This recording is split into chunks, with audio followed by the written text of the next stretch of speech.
आज का हमारा प्रोग्राम काफ़ी अरसे के बाद हो रहा है और सोशल मीडिया या डिजिटल मीडिया के ऊपर वापसी अ, मैं नहीं समझता कि शायद मुमकिन हो सके इतना जल्दी। और यासिर चौहान साहब की हमारी खुशकिस्मती है कि रावलपिंडी में मौजूद हैं और इस वक्त रात के तकरीबन 12 बजने वाले हैं। तो ये प्रोग्राम की रिकॉर्डिंग देखते हैं कि किस मैच पे जाती है। आसिफ चौहान साहब जरा सख्त बोल जाते हैं और आज हम कोशिश करेंगे कि इनसे सख्त बुलवाएं। ये एक कैजुअल गप है, कोई ऐसा प्रोग्राम नहीं है, कोई ऐसा सवाल जवाब नहीं है, हम आपस में गपशप करेंगे। तो उसी के साथ यासिर चौहान साहब हमारी खुशकिस्मती के आप हमें रावलपिंडी में मिल गए। नहीं ताबेदार, आपने कहा है तो हम आए हैं जी। Thank you very much. आप ये बताइए कि आजकल के हालात थोड़ा सा हमारे साथ डिस्कस कर लें। क्या हालात कैसे चल रहे हैं, आप क्या कहते हैं ये मौजूदा हालात में क्या होना चाहिए? सर, हालात मौजूदा ऐसे ही हैं जैसे भेड़ बकरियों को एक चरावे के हाथ में दे दिया जाता है और एक डंडा उसके हाथ में होता है। अच्छा। और वो जिधर को कहता है उधर को मुड़ना होता है। मुल्क के हालात भी वही हैं। तो फिर तो ये पठानों वाली भेड़ें नहीं होती? जी वो होना चाहिए था। पठानों वो एक सीटी मारते हैं सारी उसकी तरफ चल पड़ती हैं, क्या इस तरह का कोई निजाम? पठानों की भेड़ें आपने देखी होगी, वो बिल्कुल एक लाइन में चलती है। तुर्की दुम्बे होते हैं उनके साथ। जी जी। मगर ये भी वही सिस्टम है। असल में हमारा जो मुल्क है ना, जी जी, जिसको कायदे आज़म रहमतुल्लाह अलैह ने बनाया था, यार हम उस मुल्क में नहीं है। कायदे आज़म रहमतुल्लाह अलैह ने माजरत की आवाम के साथ माजरत, कायदे आज़म रहमतुल्लाह अलैह ने ये मुल्क बनाया था और इस मुल्क के साथ हमारी खुशकिस्मती कि हम आजाद हुए हैं। जो अमेरिका, मैं आपकी बात कर रहा हूँ, एक मिनट शाहिद साहब, मैं आपकी बात कर रहा हूँ। हम आजाद हुए थे जी, हम आजाद हुए थे, अब आजाद नहीं है। ये आप गलतफहमी में है। आप अवाम को ये बात हकीकत बताएं कि अब हम आजाद नहीं है, अब हम गुलाम हैं। कैसे आप कह सकते हैं गुलाम है? हम एक आजाद मुल्क में रहते हैं। भाई कौन सा मुल्क आजाद है, मुझे बताएंगे आप? 14 अगस्त को हमने आजादी हासिल की थी। वो भाईजान वो 1947 में की थी आपने जी। ये 2025 जा रहा है, ठीक है? आप 45 साल से गुलामी में है। आपको 76 साल हो गए पाकिस्तान को आजाद हुए। सर 76 साल आजाद हुए सिर्फ कागजों में है। अब कौन से पाकिस्तान की बात कर रहे हैं? आपके ख्याल में हम आजाद नहीं है? हम आजाद नहीं है, हम भेड़ बकरी हैं। कैसे कैसे आजाद नहीं है? भेड़ बकरी में चले समझ आता। भाई मैं आपको एक सिंपल मिसाल देता हूँ कि हमारे मुल्क में इदारे अपनी तहफ़्फ़ुज़ के लिए, जो पाकिस्तान में इदारे बनाए गए थे अवाम के तहफ़्फ़ुज़ के लिए, उनकी सिक्योरिटी को अपने ऊपर मुसल्लत करके बैठे हुए कि हमें तहफ़्फ़ुज़ दो। मैं आपको छोटी सी मिसाल देता हूँ, मेरी बात पहले कंप्लीट होने दें। आप अवाम को गलत बयानी ना करें। आप मीडिया वाले अवाम को एक हकीकत बताएं। अच्छा, आपके ख्याल में क्या हकीकत हो सकती है? हकीकत ये है कि पाकिस्तान कायदे आज़म ने बनाया, कायदे आज़म रहमतुल्लाह अलैह ने ये बताया था कि इदारे अवाम को तहफ़्फ़ुज़ देने के लिए बनाए गए हैं। इस टाइम जो इदारे चाह रहे हैं वो अवाम को अज़ियत देने के लिए, अवाम को हक और सच की आवाज बुलंद करने पर रोकने के लिए बनाए गए हैं। आप पाकिस्तान की तारीख देखें ना, पाकिस्तान की तारीख देखें। जी जी। कायदे आज़म ने तारीख की तरफ बात में मैं आपको एक मिनट सर मेरी बात सुने पहले। आप मीडिया वाले आज इसको ऑन एयर चलाएं। मैं आपको ये हकीकत बताने लगा हूं। पाकिस्तान की हिस्ट्री देखें, पाकिस्तान की तारीख पढ़ें। पाकिस्तान बनने से आज तक हमने पाकिस्तान को कुछ नहीं दिया। 1 इंच जमीन हमने बागदार नहीं करवाई दुश्मनों से। मेरी बात सुने, उल्टा हमने बांग्लादेश तोड़ के उनको दे दिया, गलगित का बहुत खूबसूरत हिस्सा दे दिया, कश्मीर के हिस्से दे दिए, पंजाब के हिस्से दे दिए। आप पाकिस्तान की कौन सी तारीख में जाना चाहते हैं? किसका नाम लेना चाह रहे हैं आप? मैं आपको बता देता हूँ, बताएं आप। नहीं नहीं, मैं एक और तरफ, मैंने अक्सर हम जाते हैं रास्ते में देखते हैं कहीं भी, तो कोई भी थाना आ जाए, उसके थाने के आगे बड़े बड़े कंक्रीट के वो ब्लॉक्स रखे होते हैं। अभी मैं यहाँ पे जैसे ही आ रहा था रास्ते में, तो मैंने देखा एक पूरी रोड ब्लॉक है, उसके जो ग्रीन लाइन या दरमियान में डिवाइडर लाइन होती है उसके ऊपर ब्लॉक्स पड़े हैं, ब्लॉक के ऊपर जंगले लगे हुए। वो एरिया थोड़ा सा हसास है जहाँ भी वो है। अब मुझे ये बताओ, जो आजाद इदारे खुद आजाद नहीं है, और 1500 दहशतगर्द हैं टोटल पाकिस्तान में। सर आपको किसने कहा है? सर आर्मी चीफ का बयान था कि 1500 दहशतगर्द हैं टोटल। ओ मेरे भाई, आप बेवकूफ हैं। आर्मी चीफ को जाके आप बताएं, आप मीडिया वाले हैं।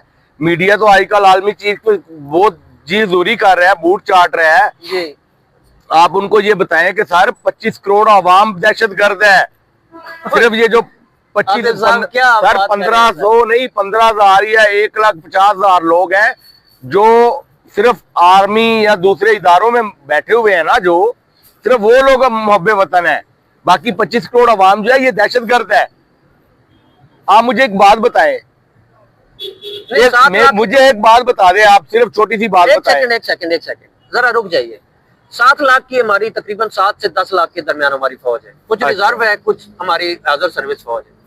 उसके बाद हम आ जाते हैं डीसी, एसी और पुलिस की तरफ। अच्छा जी। तकरीबन चले नॉर्मली कर लें पाकिस्तान के, क्योंकि हर सूबे की अलग अलग होती है, तो 4-5 लाख की पुलिस का कर लें।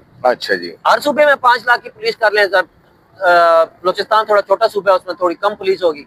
सिंध उससे थोड़ा बड़ा है, उससे थोड़ी ज्यादा पुलिस होगी। शाहिद साहब मैं आपको एक कैलकुलेशन, आपकी कैलकुलेशन के मुताबिक बता देता हूँ। 25 करोड़ का मुल्क है जी। 1 करोड़ सरकारी मुलाजिम लगा, 1 करोड़ आप एस्टेब्लिशमेंट सरकारी इदारे जो भी है, फौज है, रेंजर है, FC है या कोई भी इदारा है जी जी, 1 करोड़ लगा लें। सही हो गया। वो सारे मुहब्बे वतन है। सही है। बाकी 24 करोड़ आवाम जो है ना, जो हक के लिए जिन्होंने 8 मार्च को अपना हक अदा किया। मेरी बात सुने पहले, कोई तारीख हमने मैं आपको एक बात बता रहा हूँ। मैं भी 25 करोड़ का मुल्क है जी। 1 करोड़ सरकारी मुलाजिम लगा, 1 करोड़ आप एस्टेब्लिशमेंट सरकारी इदारे जो भी है, फौज है, रेंजर है, FC है या कोई भी इदारा है जी जी, 1 करोड़ लगा लें। सही हो गया। वो सारे मुहब्बे वतन है। सही है। बाकी 24 करोड़ आवाम जो है ना, जो हक के लिए जिन्होंने 8 मार्च को अपना हक अदा किया। मेरी बात सुने पहले, कोई तारीख हमने मैं आपको एक बात बता रहा हूँ। मैं भी पाकिस्तानी हूँ ना, मेरे बाओ अजदाद यहाँ के ही है ना, पाकिस्तान के ही है ना, ठीक है। मगर मुझे इस मुल्क में तहफ़्फ़ुज़ नहीं है, मैं अपना हक नहीं ले सकता। मुझे अपना हक लेने के लिए आवाज उठाते ही मुझे उठा लिया जाएगा, मुझे गोली मार दी जाएगी, मुझे अगवा कर लिया जाएगा, नामालूम हो जाऊंगा मैं। मुझे एक बात का जवाब दे दें आप आज। नहीं, नामालूम तो वो कोई और है। नहीं सर मेरी बात सुने। नहीं, नामालूम आप नहीं होंगे, वो नामालूम हमें उठा के ले जाएंगे। मैं ये बात कर रहा हूँ। मेरी बात का जवाब, पहले बात सुने। लाहौर में कोर हाउस पे जो रात थी, TI को जना हाउस, सही जो भी है तो कोर कमांडर हाउस। जना तो वहां पे एक रात भी नहीं रहा। जना का तो नाम बदनाम किया यार हमने। मेरे भाई तो मेरे जो लोग रहते हैं वो कहते हैं हमने कभी इसके जना हाउस की तख्ती नहीं देखी थी। वो बात सर मैं आपको वही बात बताने लगा हूँ। मेरी बात सुने जी। उसकी CCTV videos I, photos I, video आई है ना, जिन्होंने तोड़ फोड़ की उनको दिखाया गया मीडिया। सही है। क्या आज तक वो बंदे मीडिया के सामने आप लोगों ने देखे हैं अपनी आंखों से कि ये लोग ही हैं जिनको PTI का नाम दे के दहशतगर्द करार दिया गया? दहशतगर्दी की तारीफ क्या है? आसिफ मैं यहाँ पे आसिफ कहूँ, शहजाद कहूँ, आपको बुरा तो नहीं लगेगा? मुझे कोई इशू नहीं है यार। नहीं कोई इशू नहीं है। तो दहशतगर्दी की तारीफ क्या है? दहशतगर्दी की तारीफ, मैं थोड़ा सा आपको ना बैकग्राउंड भी बता दूं कि हम जो मीडिया पे हैं, सोशल मीडिया, डिजिटल मीडिया, जो भी हमारा जो प्लेटफॉर्म्स है, हम बात करते हैं, हम डिजिटल दहशत करते हैं। अच्छा, दहशत ज़दा कौन है? दहशत ज़दा एक चीज है ना, पाकिस्तान का जो 1 करोड़ इदारे हैं ना, इदारों के जो बैठे हुए हैं वो दहशत ज़दा है। वो दहशत है। जो 24 करोड़ आवाम है ये दहशत गर्द है। अच्छा, आपने ऑलरेडी कह दिया उसमें ना कि हम 24 करोड़ बाकी जो है वो दहशत गर्द हैं। जो 1 करोड़ ऑलमोस्ट थोड़े बहुत जिनके अख्तियार में पाकिस्तान के इदारे चल रहे हैं वो लोग दहशत ज़दा है। अच्छा, दहशत ज़दगी की एक वजह होती है ना, वजह सिर्फ इस वजह से दहशत ज़दा सर, इसी वजह से ज़दा है। कहते हैं जो हम कहते हैं वो मानो, भेड़ बकरियों की तरह जिंदगी बसर करो। तो मेरी बात सब जो हकीकत है वो बता रहा हूँ मैं आपको। नहीं यार, आप मेरी बात सुने, मेरी बात सुने। हम कहते हैं वो मानो नहीं भाई। मुझे एक चीज की जवाब दे दें आप। छोटी सी बात मैं आपको कहने लगा हूँ, मेरी बात का आंसर आपके पास नहीं है ना आप दे सकेंगे, जी जी ना ही आपके इन इदारों के पास है। जी जी बताइए। मैं आपको एक वाज़ेह बात कर रहा हूँ, 9 मई का जो वाकया इन्होंने क्रिएट किया, उसके ऊपर जिन लोगों ने तोड़फोड़ की, उनकी वीडियो चलाई गई मीडिया के ऊपर, चली है, आपने देखी, आपने भी चलाई, सबने चलाया है ना। वो लोग आज तक आपने मीडिया के ऊपर बेनकाब करके आवाम को दिखाया कि जी ये लोग हैं जिन्होंने मीडिया तोड़ा था, जना हाउस, और इनको अदारों ने पकड़ लिया है, और ये वो लोग हैं वो इकरारे जुर्म कर रहे हैं। क्या मुझे एक बात बता दें 9 मई का सर, मैं जो मेरी बात सुने शाहिद साहब, नहीं ये नहीं, ऐसे नहीं प्रोग्राम, सुने ना, मेरी बात सुने, आप प्रोग्राम करने आए हैं, मैं आपको जो बात कह रहा हूँ मुझे उसका आंसर चाहिए। जी जी। नंबर 2 पे इमरान खान को इन्होंने दहशतगर्द किया। पाकिस्तान तहरीक इंसाफ का जो वर्कर अपने घर में मजदूरी कर रहा था या गांव में देहातों में, उनको दहशतगर्द करार दे के इनको घरों से उठाया गया, अगवा किया गया, जुल्म तशद्दुद हर चीज हुई। उसकी जिंदा मिसाल मैं आपको अभी दे देता हूँ जी। अलीमा खान ने क्या दहशतगर्दी की है? वे एक औरत है ना, नती औरत, ना उसके पास सिक्योरिटी, ना गार्ड, ना पुलिस, ना उसके पास कोई एफसी, ना फौज, कोई प्रोटोकॉल तो नहीं है उसका। या देखा है आपने कभी? एक अकेली औरत, एक अकेली औरत नंगे पांव अडयाला जेल के बाहर बैठी हुई को उठा के पुलिस प्रीवियर वैन में ले मोटरवे पे के चक्री में होटलों पर उनको खाने बैठे हैं, उनको वहां पे कमरे में बैठा उनको चले जाए, उनको इंटरचेंज मोटर चले। क्या मुल्क जो आजम रहमत ने बनाया था वो मुल्क है कि औरतों पर हमारे आर्मी चीफ साहब बड़ा बयान दे रहे हैं, कुरान की वो तफसीरें बयान शुरू कर देते हैं। क्या कुरान मजीद में ये लिखा हुआ है कि एक मुसलमान को, जो कि एक मुहब्बे वतन भी है, दीनदार खतून है, जिसने करीब एक सेकंड सर में सुने पहले, उसको आके दहशतगर्दी में लोगों के सामने दिखाएं कि जी ये दहशतगर्दी कर रहे हैं, और उनको आप मोटरवे पे छोड़ के आ जाएं, और एक तरफ आप एक उस औरत के लिए जिसने पूरे मुल्क को बदनाम किया है, उस औरत को प्रोटोकॉल देने के लिए कुरान की तारीफें कर रहे हैं आप।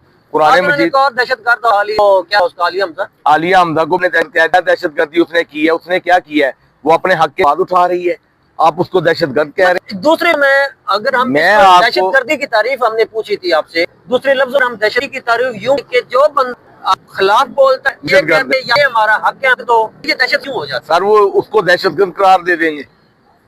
नहीं दहशतज़दा ये क्यों हो जाते हैं? दहशतज़दा इसीलिए होते हैं ना कि इन्होंने ये जो DH बैरिया और ये 50 इंडस्ट्रियां चलाई हुई है ना, ये सारा कुछ इनका खत्म होने को नजर आता है।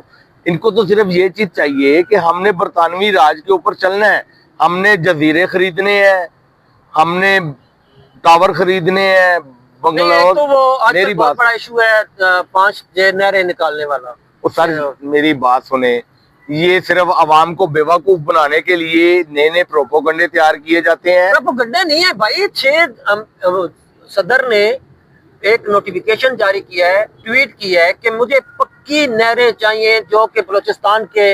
आपका सदर कहाँ है मुझे ये बता दें यार। मैं तो एक बेनजीर ने उसको दावत दी थी, क्या नहीं? भाईजान बेनजीर ने दावत नहीं दी थी। हाँ जी। जो भट्टो खानदान को खत्म करने के लिए उसने अपने कारनामे अंजाम दिए हैं, उनको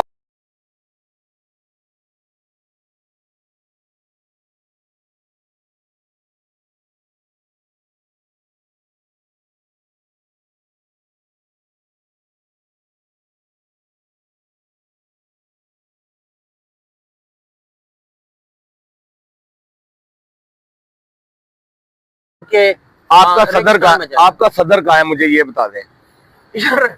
मैं तो एक बेनजीर ने उसको दावत दी थी, क्या नहीं? भाईजान बेनजीर ने दावत नहीं दी थी। हाँ जी। जो भट्टो खानदान को खत्म करने के लिए उसने अपने कारनामे अंजाम दिए हैं, उनको इख्तिताम पजीर हो चुके हैं। वो अब वो खुद इख्तिताम पजीर हो रहे हैं, मगर वो मीडिया की जीनत इसलिए नहीं बन रहा क्योंकि आपके जो बड़े हैं ना, उन्होंने मीडिया को कंट्रोल किया हुआ है। आप लोग कंट्रोलर हैं, आप खुल के बात ही नहीं कर सकते। यार उठा लिए जाएंगे, मेहरबानी करो। मुझे एक बात बताएं जी, खुदा कुरान मजीद में क्या फरमाता है?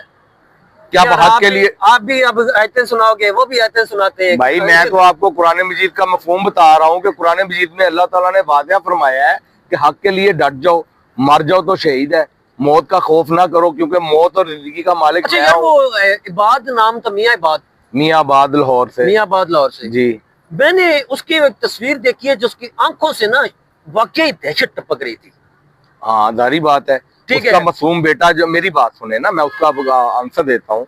उसके मासूम बेटे को दुनिया से जाते हुए जिस बाप ने देखा है, और उसके ऊपर दहशतगर्दी के मुकदमात इसलिए हुए हैं कि वो इमरान खान के लिए डट के खड़ा हुआ है। Doctor Yasmin Rashid cancer patient है, ठीक है, उसको वो दहशतगर्दी तो बहुत बड़ी दहशतगर्द है, 9 में। हाँ, 9 मई में उसने बेचारी ने चीख चीख के अवाम को बोला, उसने चीख चीख के अवाम को बताया कि ये हमारे इदारे हैं, इनके ऊपर हमला किसी ने नहीं करना, ना अंदर जाने की कोशिश करे। मगर अंदर जो प्लेनेट पड़े हुए थे, उन्होंने हमला ऑलरेडी कर दिया था उसके ऊपर। आपने जो लाहौर का कोर कमांडर था जिसको बरतरफ किया है, वो कहाँ है? उसको मीडिया पे क्यों नहीं आने दे रहे आप? अब किस किस को छुपाओगे? कितनी देर छुपाओगे? यार मैं खुदा तो का खौफ करें आप लोग। मैं तो बेबस हो चुका हूँ कुछ। भाई आप बेबस नहीं हो गए, मैं आपको एक हकीकत बता रहा हूँ कि आपका जुल्म खत्म होने वाला है। ये मैं आपको बता दूं, ये जो जुल्म के पहाड़ ढा रहे हैं ना आप लोग, ये आपके खत्म होने वाले हैं। ये मैं नहीं कह रहा, ये पाकिस्तानी कौम कह रही है, ये तारीख कह रही है। एक बात मैं आपको बता दूं, एक बात मैं आपको आज बता दूं, आलमी जंग तैयार है। हाँ, इसराइल इसराइल को जहन्नम में जाए यार, इसराइल की क्या औकात है? इसराइल के गुलाम आप 1 करोड़ लोग होंगे, मैं गुलाम नहीं हूँ इसराइल का। मैं तो जूते की नोक पे समझता हूँ इसराइल को। नहीं, वो बात आपकी ठीक है, लेकिन आप में इतनी पावर ही नहीं है कि आप इसराइल पे खिलाफ बयान दे सके। आप में इतनी ताकत ही नहीं है कि आप फलस्तीन के हक में एहतजाज कर सके। आजाद मुल्क में भी कौन सा आजाद है? एक तो ये मैं भूल जाता हूँ भाई, बहुत ज्यादा प्रॉब्लम ये हो जाती है आसिफ साहब के साथ बात करते हुए कि हमने आजाद मुल्क कहा था। हम 47 में आजाद हुए थे 14 अगस्त को। भैया आप 47 में, भाई 47 में तो को आजाद हुए थे, वो कायदे आजम रहमतुल्लाह अलैह ने करवाया था। मगर उसके बाद कायदे आजम की एम्बुलेंस को किसने खराब किया? कायदे आजम की एम्बुलेंस, कायदे आजम को रास्ते चौधरी लियाकत अली खान, फिर लियाकत अली खान चला गया, बेनजीर चली गई, भट्टो खानदान।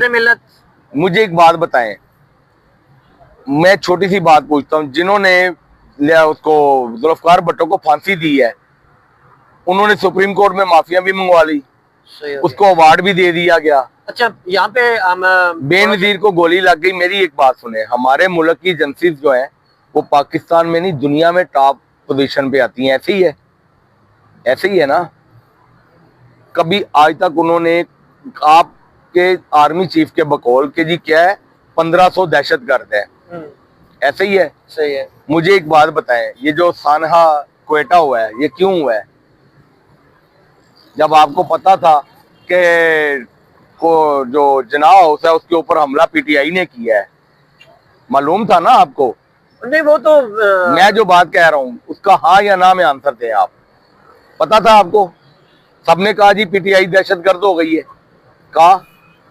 तो अगर आपको ये पता था कि पीटीआई दहशतगर्द है, आपको ये पता था कि पीटीआई ने ये सारा कुछ किया है, तो आपको ये भी पता होना चाहिए था कि क्वेटा में ट्रेन के ऊपर जो है ना हमला हो रहा है हमारी, और हम लोग जो है ना उसके ऊपर रोकथाम के लिए कोई इकदाम करेंगे। आपने क्या किया है? हकीकत तो आपने दिखाई नहीं है, मीडिया तो आपका वैसे ही बूट चाट है। किसी टीवी चैनल को बताए मेरे सामने आगे। चाट होती है भाईजान, बूट चाट नहीं है सर। फ्रूट चाट अवाम के लिए होती है, बूट चाट 1 करोड़ गुलामों के लिए है। 25 करोड़ अवाम गुलाम नहीं है। आप किस किस को उठाएंगे, किस किस का मुंह बंद करेंगे? अच्छा, गुलाम होना एक अलग चीज है, आजाद ना होना एक अलग चीज है। ये क्या क्या मुझे आप चकरा रहे हैं भाई? नहीं, चकरा नहीं रहा, मैं आपको एक हकीकत बयान कर रहा हूँ। आप उधर से कहते हैं कि हम गुलाम नहीं है, उधर से आप कहते हैं कि हम आजाद नहीं हुए। भाई चीजें हैं ना। भाई गुलाम हम नहीं है, मैं अपनी बात कर रहा हूँ। मुझे मार देंगे, मैं गुलाम नहीं हूँ। मुझे पता है मौत अल्लाह के हाथ में है, जिंदगी अल्लाह के हाथ में है। मुझे डर नहीं है, मुझे डर नहीं है। फिर 25 करोड़ अवाम को अपने साथ तो ना मिला है ना।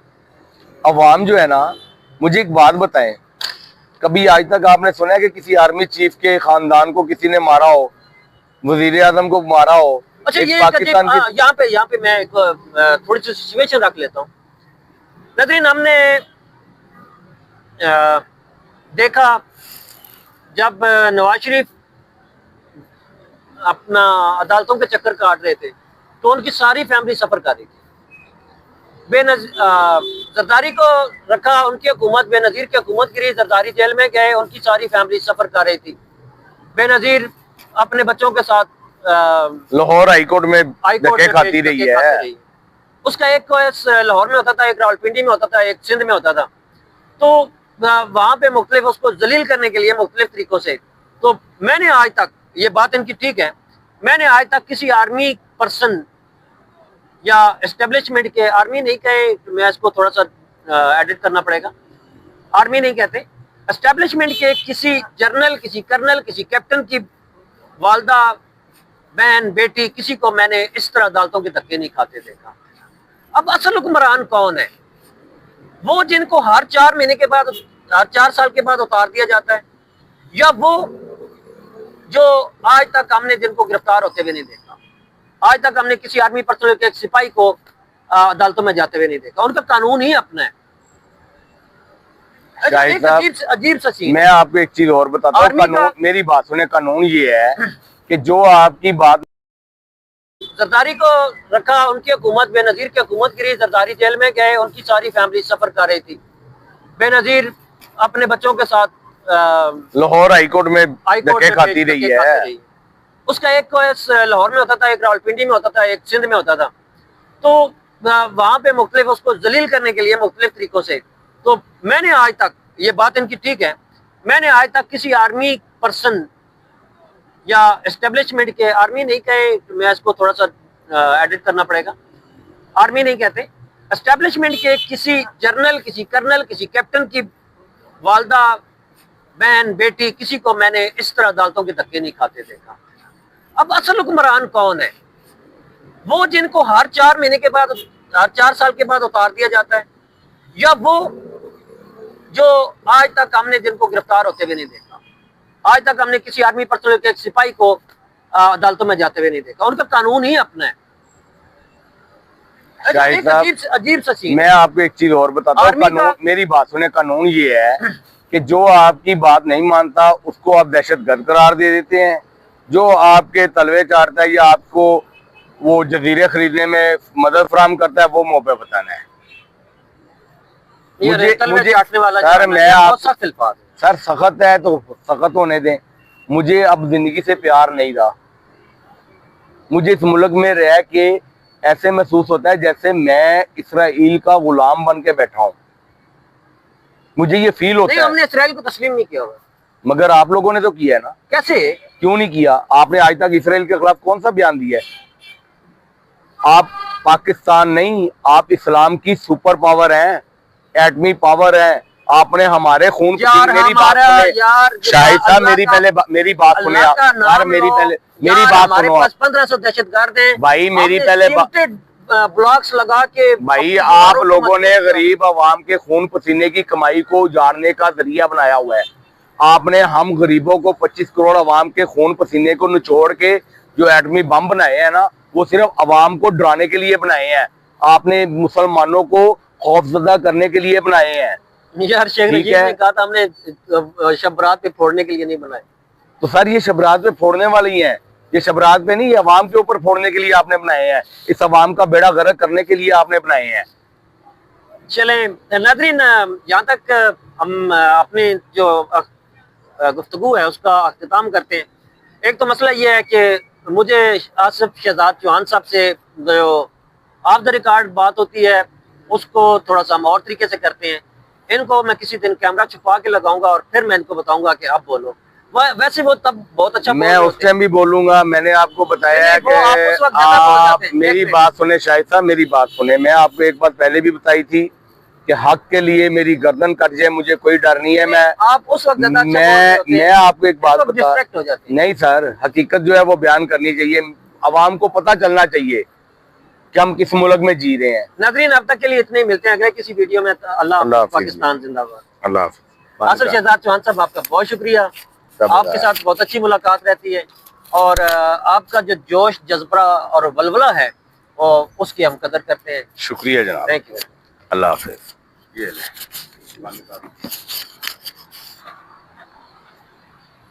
हो गया।